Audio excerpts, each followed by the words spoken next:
et du Fils et du Saint-Esprit. Amen. Viens en nous, Esprit Créateur, visite les âmes de tes fidèles. Toi qu'on nomme le conseiller, viens. Toi le don du Très-Haut, source vive, feu et charité, invisible consécration, viens.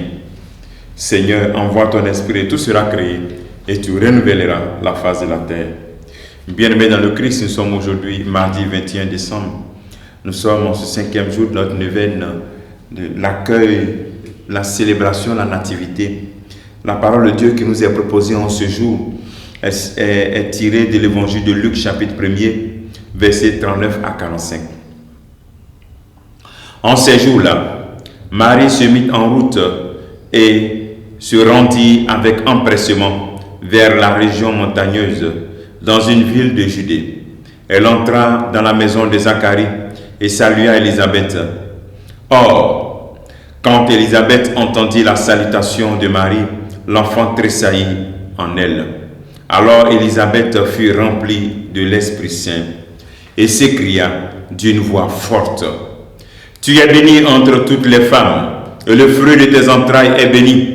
D'où m'est-il donné que la mère de mon Seigneur vienne jusqu'à moi? Car lorsque tes paroles de salutation sont parvenues à mes oreilles, l'enfant a tressailli d'allégresse en moi.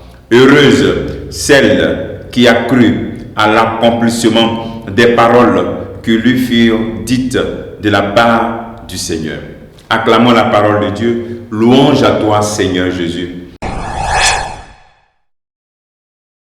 Nous sommes là dans l'étape de la visitation, où Marie va visiter sa cousine Élisabeth.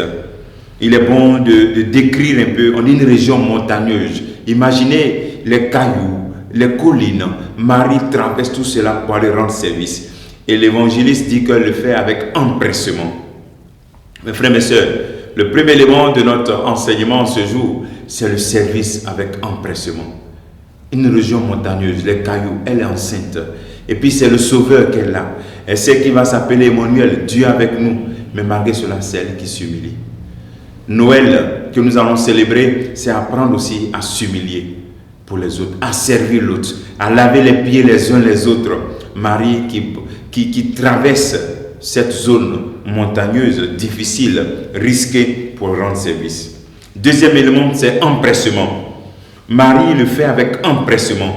Quand il s'agit des choses de Dieu, il faut le faire avec empressement. Ta vie spirituelle, quand il y a des choses sur ta vie spirituelle, fais-le avec empressement. La décision de repentance que tu viens de prendre, ou tu as pris la décision prise en ce temps d'avant, il faut l'appliquer avec empressement. Reprendre la communion, applique cela avec empressement. Tout ce qui est l'ordre du spirituel, on ne fait pas un programme de beaucoup d'années. Il faut l'appliquer avec empressement. C'est-à-dire te déployer toute ta force, toutes tes énergies avec empressement comme la Vierge Marie. Deuxième élément de notre méditation, c'est que Élisabeth proclame et reconnaît en Marie le fruit béni des entrailles, le Christ Jésus-Christ. Élisabeth n'est pas jalouse de Marie.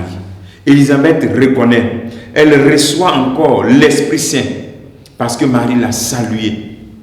Et je crois que cette transmission de l'Esprit Saint par cette salutation doit nous interpeller aussi pour que nous puissions apprendre à saluer avec joie. Quand on va à l'église, dans nos rassemblements, est-ce que quand tu viens t'asseoir, tu salues ton voisin? On n'a pas besoin de saluer seulement les gens qu'on connaît. Donc Élisabeth reconnaît la grandeur de l'action de Dieu dans la vie de Marie. Elle le connaît, elle n'est pas jalouse. Une personne touchée par Dieu reconnaît l'action de Dieu dans l'autre. Élisabeth n'est pas jalouse de Marie. La jalousie arrive lorsque nous ne voulons pas que le bien arrive dans la vie des autres. Élisabeth prend conscience que l'enfant qui est dans les entrailles de Marie est grand. Et elle admire cela. Elle bénit Dieu. Est-ce que tu bénis Dieu quand ton frère est dans le succès? Est-ce que tu bénis Dieu quand ton ami est dans la prospérité? Ou bien tu veux mettre les bâtons dans les roues, ou bien tu veux l'empêcher de prospérer. Mes frères, mes sœurs, en tant que chrétiens, nous devons apprendre à reconnaître la grandeur de l'action de Dieu dans la vie des autres. Même si pour nous n'est pas encore arrivé, il faut reconnaître sans jalousie. Voici l'enseignement aussi que la visitation nous donne en ce jour. Ce que nous pouvons faire comme action dans cette journée, c'est est-ce que tu t'exclames dans l'action de Dieu dans la vie de ton frère? Est-ce que tu t'exclames et puis tu bénis Dieu pour cela? Bénis Dieu pour les bienfaits dans la vie des autres aussi. Que le Seigneur te bénisse et qu'il nous bénisse en ce jour. Au nom du Père et du Fils et du Saint-Esprit. Amen.